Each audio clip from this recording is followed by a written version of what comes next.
Anthony Davis, Buddy Hield at Christian Wood, yan ang ating pag-uusapan. Final seconds. Bryant for the win. Bang! Naniniwala naman ang may-ari ng Los Angeles Lakers na si Jeanie Buss, na si Anthony Davis daw ang best player sa NBA last season. Na noong nag-uumpisa pa lang daw ang regular season ay talagang nahirapan daw itong si Jeanie Buss. Lalo at nag-struggle ang kanilang kupunan na Lakers na manalo at nagkaroon agad sila ng 3-10 record. Na nagkaroon pa nga raw ito ng mga death threats. Hanggang sa bigla na lang daw nag-click ang kanilang kupunan.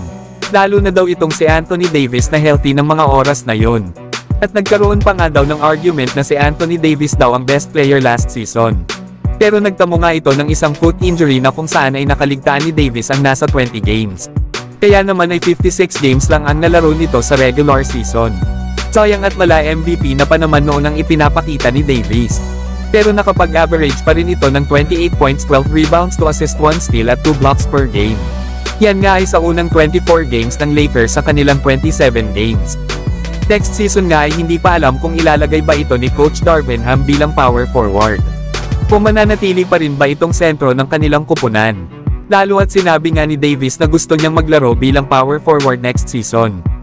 Napanigurado na magkakaroon ito ng pagbabago sa mga numero na nagagawa niya bawat laro. Sa ibang balita naman mga idol, pagkakataon na nga ba ng Lakers na makuha itong si Buddy Hield? Lalo at ayon sa lumabas na balita ay naghahanap na ang Indiana Pacers ng makakatrade nito. Lalo at hindi nga nagkasundo ang dalawang kampo sa nasabing contract extension. Sa ngayon ay tanging ang Dallas Mavericks pa lang ang nalilink para makipag-trade sa Indiana Pacers para kay Buddy Hield. At ang makakapalit nga nito ay si Tim Hardaway Jr. na isa ring 3-point shooter. Pero pwede rin naman na gumawa ang Lakers ng proposed trade sa Indiana Pacers, na maaari nga nilang gamitin ang kontrata ni D'Angelo Russell. Lalo at possible din naman itong umalis ng kanilang kupunan. Lalo at may player option ng pangalawang taon sa kontrata nito. Kaya mas maganda kung i-trade na lang nila si D'Angelo Russell lalo at marami na rin namang guards ang Lakers. Nabukod nga sa pagiging sharpshooter ni Buddy Hield, ay magbi-benefit naman panigurado dito ang Lakers. Lalo at sa 7 years NBA career nito ay 3 beses pa lang ito na hindi nakakapaglaro. Kaya matatawag din talaga itong Ironman katulad ni Mikal Bridges. At katulad din naman ni D'Angelo Russell ay mahina din naman sa depensa itong si Buddy Hield. Pero at least mas bagay siya sa ngayon sa kupunan ng Lakers. At kailangan talaga nila ng maaasahang scorer bukod kana LeBron at Davis.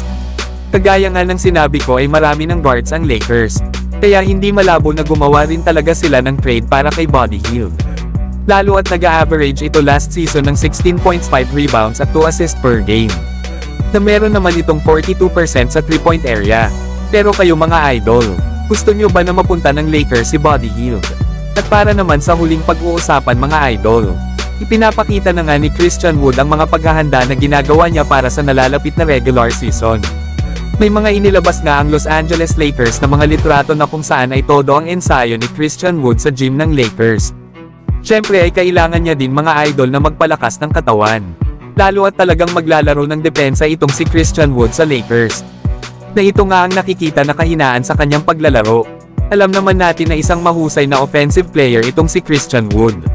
Pero dito nga sa Lakers ay kailangan niyang patunayan na kaya niya rin na maglaro ng depensa. Na yan nga ang aabangan dito kay Christian Wood next season. Pero may video naman ito sa ngayon, na ipinapakita nga ni Christian Wood kung gaano siya ka-shooter sa 3-point area. Na may mga ginagawa pa yang sidestep bago tumira.